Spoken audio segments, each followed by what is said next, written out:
libre na po yung unlimited soup nilang Ilocanong papaitan. Kaya mga lods, welcome back to my channel. At papunta po tayo ngayon sa dinadayong lutong Ilocano. Dito lang po yan sa Dauma, Balacat, Pampanga.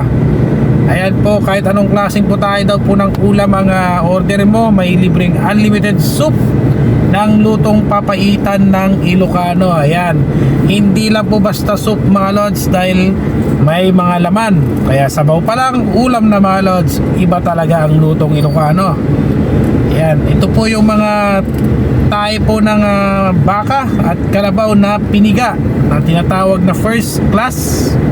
Ayan po, at samahan nyo po ako mga lods at subukan po natin itong dinadayong kainan po dito sa Dauma, Balacat, Pampanga. Let's go! At ayan mga lods, salamat kay kuya na nagbigay po sa atin ng upuan. Dahil po sa dami ng tao, wala na pong space mga lods.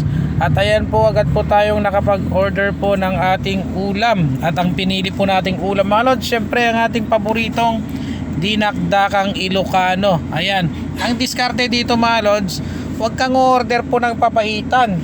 Ang orderin mo mga lods, yung ibang putahe para unlimited soup na may laman ang binibigay nila kuya dito mga lods. Sa akin lang yun mga lods, at diskarte ko lang mga lods yun ha. Hindi ko sinasabing huwag kayo mag-order ng papaitan, dahil yung papaitang Ilocano po ang dinadayo dito mga lods. Ang diskarte lang doon mga lods, para doble-doble ang yung ulam.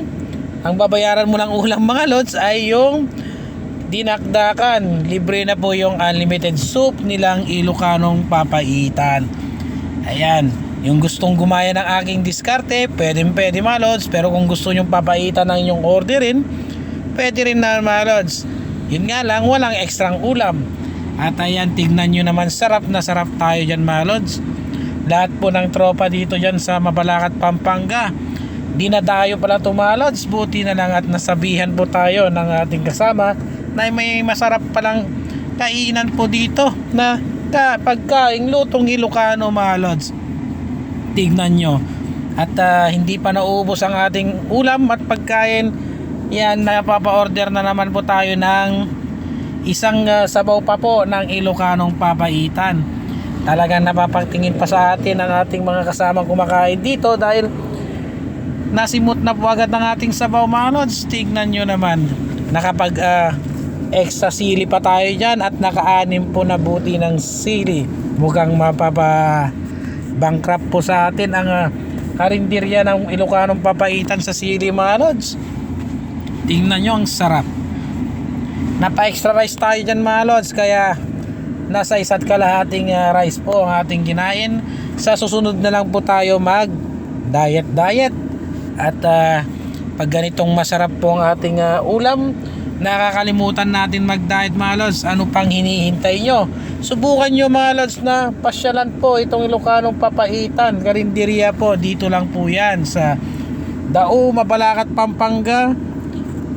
Malapit po yan sa SNR Shopping Center mga lods, para masubukan nyo po kung gaano kasarap. Ayan mga lods, iba talaga pagkalutong Ilocano.